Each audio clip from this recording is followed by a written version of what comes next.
έτσι δημοσίως για βιβλία και μετά σκέφτηκα ότι όλοι είστε φίλοι μου, με όλους έχουμε μιλήσει, είναι τράβηνα από το έργο. Λοιπόν, ήθελα να πω ότι την Κρέτα, τη Χριστοφιλοπούλου, τη συγγραφέα, τη γνώρισα στο ίντερνετ. Πρώτη φορά διάβασα ένα κείμενό της από ένα παλιότερο βιβλίο της και μου είχε κάνει πολύ εντύπωση και μετά άρχισα να την παρακολουθώ σιγά σιγά και σιγά της έβαζα πότε σχόλια, πότε μου απαντούσε εκείνη και γίναμε φίλες στο Facebook. Το Facebook πολύ το φοβούνται, το θεωρούν κάτι κακό, υποδέστερο, δεν ξέρω τι, αλλά στη δική μου περίπτωση ενώνει τους ανθρώπους. Με την Κρέτα ενθουσιάστηκα, γιατί γράφει πάρα πολύ ωραία και επίσης παρακολουθούσα τα σχόλιά της, τα οποία είναι πάρα πολύ δεκτικά και πάρα πολύ έξυπνα και πολλές φορές είναι πολυβόλο. Και μου αρέσει αυτό πάρα πολύ, γιατί δείχνει ένα ζωντανό άνθρωπο. Πέρυσι είχε ανεβάσει κάτι φωτογραφίες από ένα αρχαιολογικό χώρο στην Ιθόμη, που εγώ νόμιζα ότι ήταν σκηνικό για να γυριστεί έργο.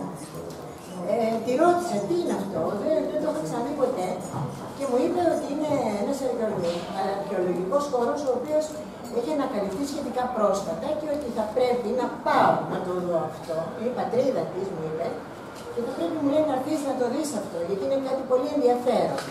Κατάλαβα ότι κάτι έκανε γιατί ασχολιόταν εκείνο τον καιρό πολύ, αλλά δεν φανταζόμουν ότι έγραφε ένα βιβλίο.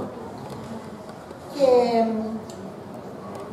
από τότε δεν ξαναμιλήσαμε για αυτό το θέμα, αλλά εγώ την ανακάλυπτα συνεχώς και έβλεπα ότι είχε και μια φινέτσα σε ό,τι έδειχνε, ας πούμε, ό,τι έκανε, και αυτό τραβάει τον άλλο, διότι δεν θέλεις να έχεις να κάνεις με ανθρώπους που σε κατεβάζουν, θέλεις να σε ανεβάζουν.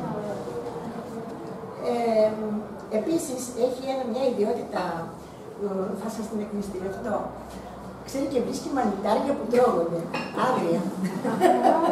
Είναι σπάνιο για γυναίκα, αλλά ξέρει. Τελικά είχαμε μια φιλία όλο αυτό τον καιρό, χωρίς εντάσεις, χωρίς υπερβολές.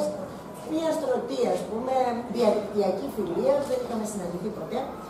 Και μια μέρα μου γράφει ότι ήξερα ότι είχε αρχίσει να κυκλοφορεί ένα βιβλίο καινούριο δικό της και μου λέει: θέλω να το παρουσιάσει στα Χανιά.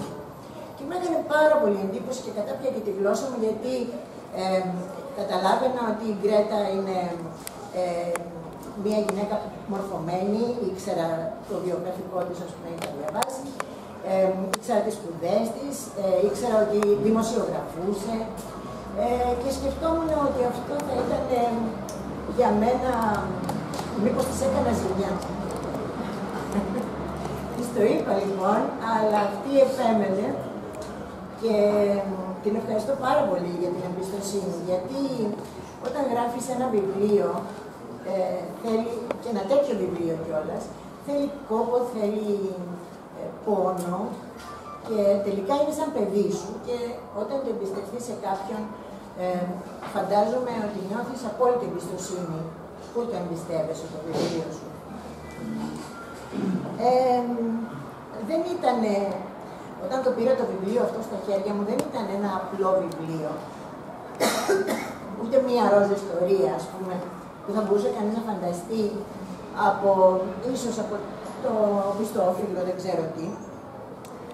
Αλλά εμένα μου άρεσε όταν το πρώτο άνοιξα, διότι από την πρώτη σελίδα, αυτό είναι το μυστικό ενός καλού συγγραφέα, να μπορέσει να σε απορροφήσει από την πρώτη σελίδα και να μην το αφήσεις στο βιβλίο.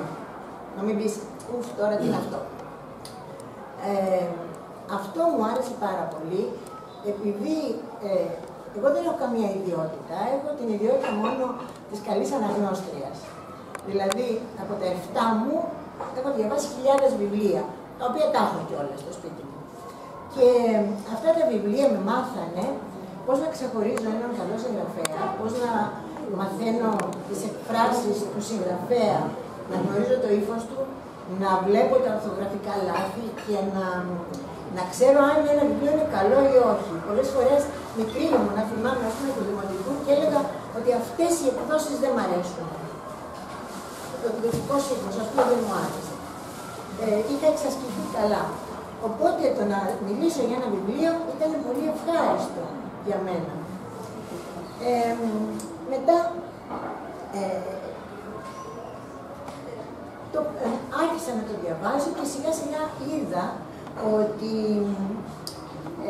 δεν ήταν κάτι απλό, ήταν κάτι διαδρομές μέσα από διαδρομές έτσι καινούργιες, ανακάλυπτα μέσα από ιστορικές διαδρομές. Στην ιστορία δεν είμαι εγώ δυνατή, δεν είμαι καλή, αλλά μου άρεσε πάρα πολύ ότι με οδηγούσε μέσα στην ιστορία της ελληνικής,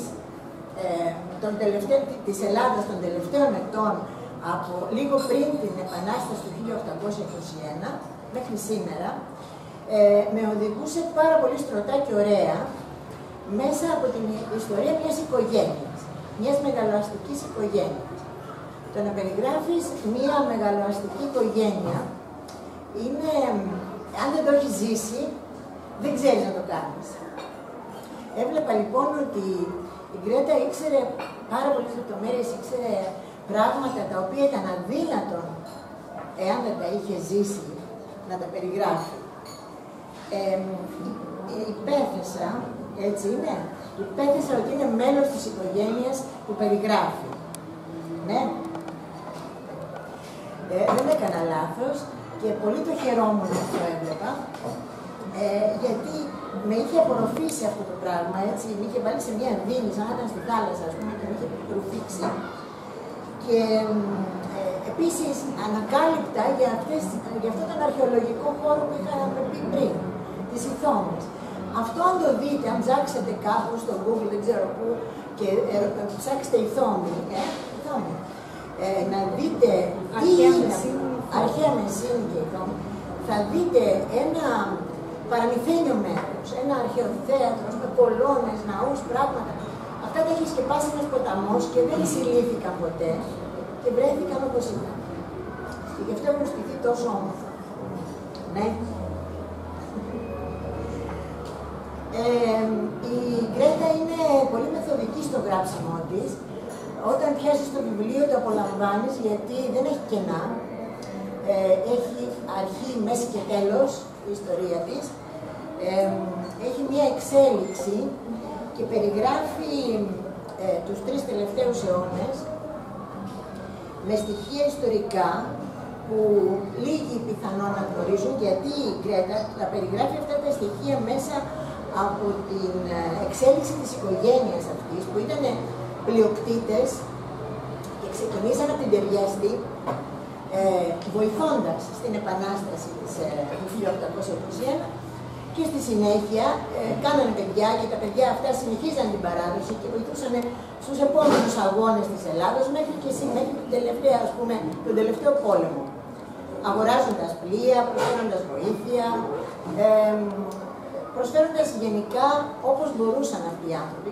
Όλοι είχαν μια φινέτσα και μια αγριάδα συνήθως.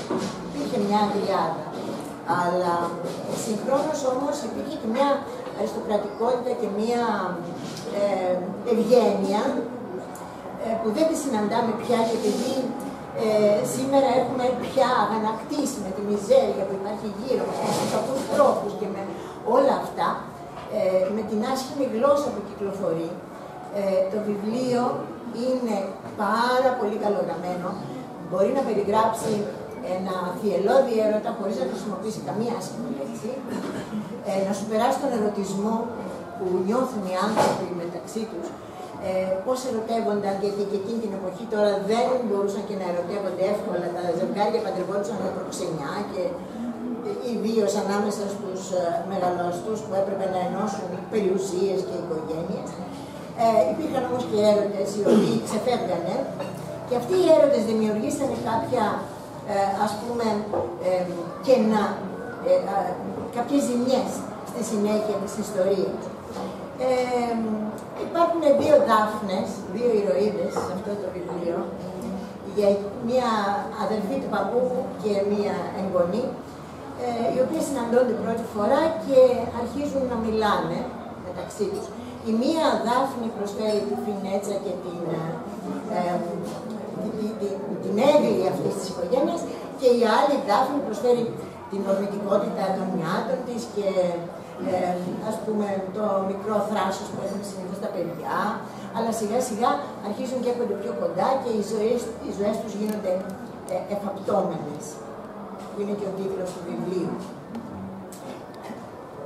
Αυτή ήταν η εξέλιξη μέσα σε γενικές γραμμές, την οποία έχει και ένα πολύ ωραίο τέλος, αλλά μου άρεσε γιατί δεν είχε βερμπαλισμούς, δεν είχε δηλαδή μεγαλοστομίες, δεν είχε υπεροψία, δεν καταλάβαινες ότι ήταν, δηλαδή έπρεπε να το μαντέψεις, να το διαισθανθείς, ότι ήταν ένα κομμάτι της ιστορίας και όλο αυτό σε ηρεμούσε όταν το διάβαζες.